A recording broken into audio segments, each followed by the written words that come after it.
Okay everyone, so I just finished watching the first episode of Game of Thrones titled Winter is Coming.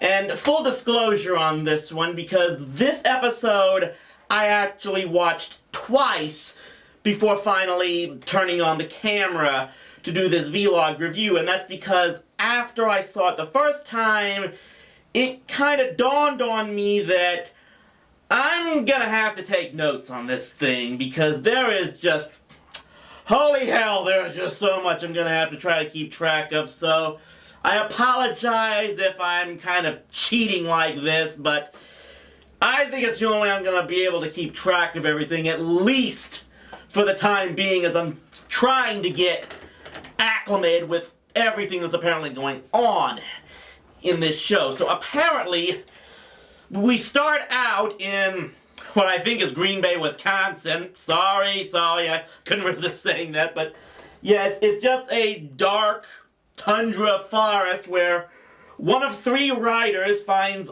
a bunch of people chopped up and mutilated. Apparently these hunters are looking for something called the wildlings, and then all of a sudden the bodies disappear, and the other two riders get killed. The third rider flees to the south. He gets caught by soldiers and beheaded for treason or something like that. Still crying that it was some sort of mystical beings or whatnot that killed those people and his partners. Apparently they're a group of people who, these three riders were a group of soldiers that defend something called the Wall. It separates that northern tundra land from the more the lands further to the south that everyone lives in, I guess. And that brings us to what's called the northern lands in this world, Winterfell, the city of Winterfell, which is under the rule of the Stark family, it looks like, in which Lord Stark is actually played by Boromir, Sean Bean himself, which I guess that means we need to start putting a counter on this guy's lifespan, because apparently he's gonna die if he's played by Sean Bean. That's the joke around the internet, but okay, so apparently they have 5 children. We mainly focus on the youngest son, Bram, who is trying to be a warrior. Then we have the youngest daughter, ARYA, who basically wants to be the lead character from the Hunger Games. It looks like, because she's one of those girls that she doesn't like the idea of making making dresses and everything else, and whatever that she and her sister are trained for. She wants to be a warrior, so wait and see where that's gonna go. Meanwhile, the eldest daughter, I didn't catch her name yet, but she ultimately has the hots for, of course, Joffrey of the Lannisters. I'll get to them in a moment, but yeah, I know obviously what this kid's going to do, but she apparently wants to marry him and wants to go to King's Landing, which is the capital city to the south. So we get into King's Landing, and apparently it's the hand of the king, Jon Arryn, has died, and thus the king of King's Landing, the king of this land, either Lord Tyrion or Tyrese, I'm still getting to know this, he's come up north to Winterfell because he wants Lord Stark to become the new hand of the king, because he's the only one he can trust. Basically, this king doesn't do anything. All he does is, quote, eat, drink, and F around.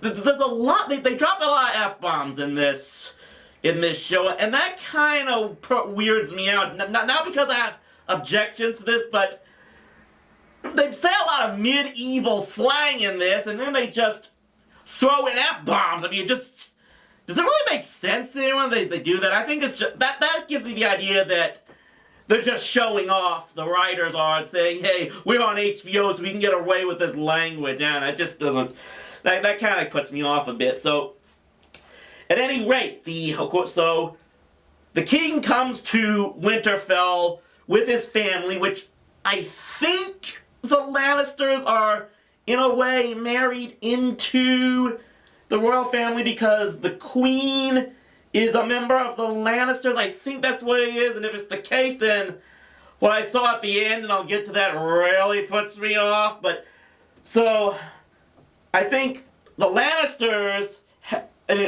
include Damien, the eldest, and, of course, the son that's known as the Imp, who's, this guy, despite being a dwarf, either he's a real ladies' man, or he has an addiction to prostitutes. It's one or the other, and I'm pretty sure it's the latter.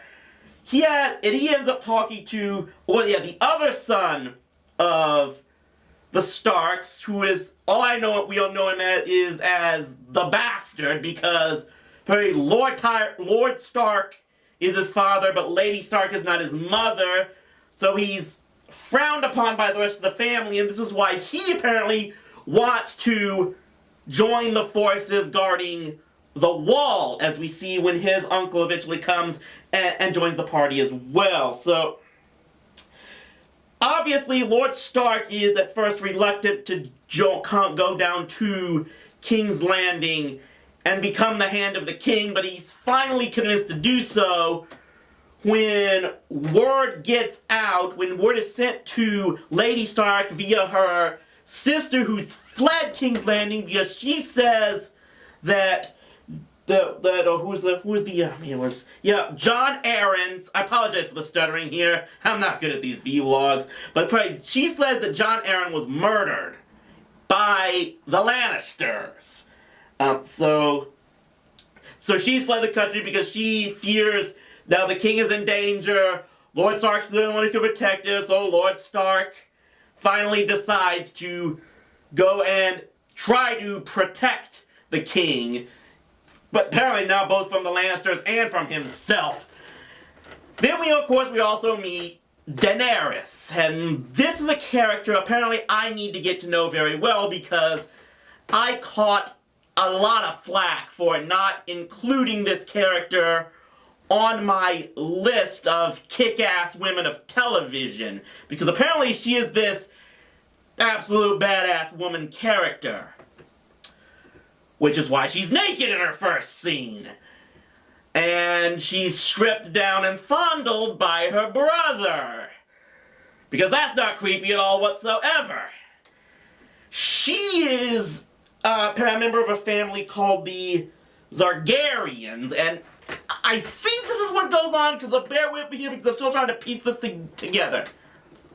The Targaryens, I think, were responsible for the murder of Lord Stark's sister, who was going to marry the king, and because of that, the last remaining Targaryens, Daenerys and her brother, were banished across the sea to the land of Pentos,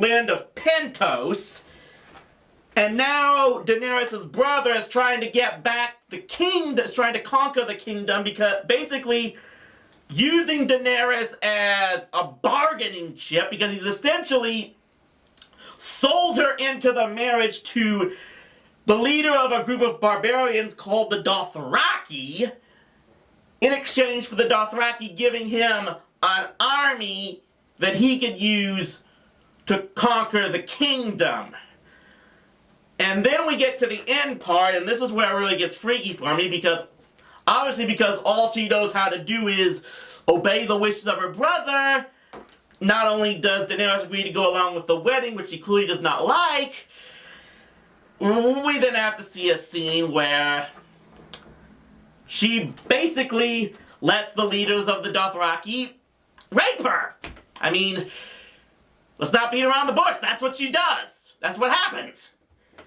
And as if that's not creepy enough, the episode actually ends with Damien of the Lannisters pushing the little kid Brom to his death because Brom saw Damien boinking the queen. And so, but the queen's a member of the Lannisters, so this is...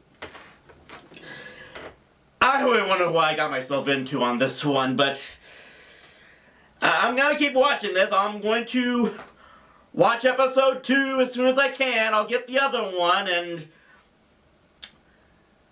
I got a feeling I'm never gonna be the same after watching this show.